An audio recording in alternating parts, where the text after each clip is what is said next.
Genesis chapter 39. 1. Now Joseph had been taken down to Egypt. Potiphar, an Egyptian who was one of Pharaoh's officials, the captain of the guard, bought him from the Ishmaelites who had taken him there. 2. The Lord was with Joseph so that he prospered, and he lived in the house of his Egyptian master. 3.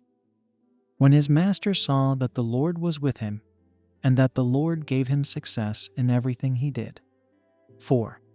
Joseph found favor in his eyes and became his attendant. Potiphar put him in charge of his household, and he entrusted to his care everything he owned. 5. From the time he put him in charge of his household and of all that he owned, the Lord blessed the household of the Egyptian because of Joseph. The blessing of the Lord was on everything Potiphar had, both in the house and in the field. 6. So Potiphar left everything he had in Joseph's care. With Joseph in charge, he did not concern himself with anything except the food he ate. Now Joseph was well built and handsome. 7. And after a while his master's wife took notice of Joseph and said, "Come to bed with me." 8. But he refused.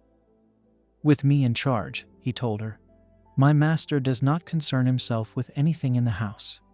Everything he owns he has entrusted to my care." 9. No one is greater in this house than I am. My master has withheld nothing from me except you, because you are his wife.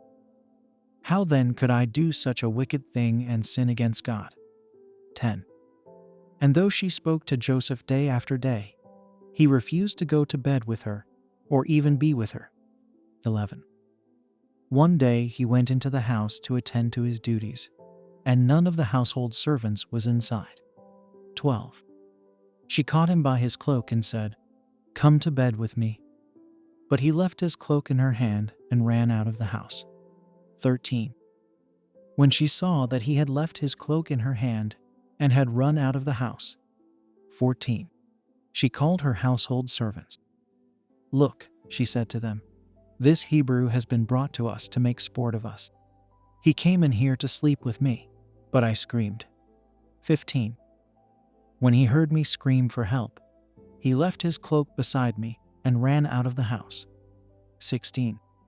She kept his cloak beside her until his master came home. 17. Then she told him this story. "That Hebrew slave you brought us came to me to make sport of me." 18. But as soon as I screamed for help, he left his cloak beside me and ran out of the house. 19. When his master heard the story his wife told him, saying, "This is how your slave treated me," he burned with anger. 20. Joseph's master took him and put him in prison, the place where the king's prisoners were confined. But while Joseph was there in the prison. 21. The Lord was with him. He showed him kindness and granted him favor in the eyes of the prison warden. 22. So the warden put Joseph in charge of all those held in the prison, and he was made responsible for all that was done there. 23. The warden paid no attention to anything under Joseph's care, because the Lord was with Joseph and gave him success in whatever he did. Thank you for listening to the Word of God. To God be the glory.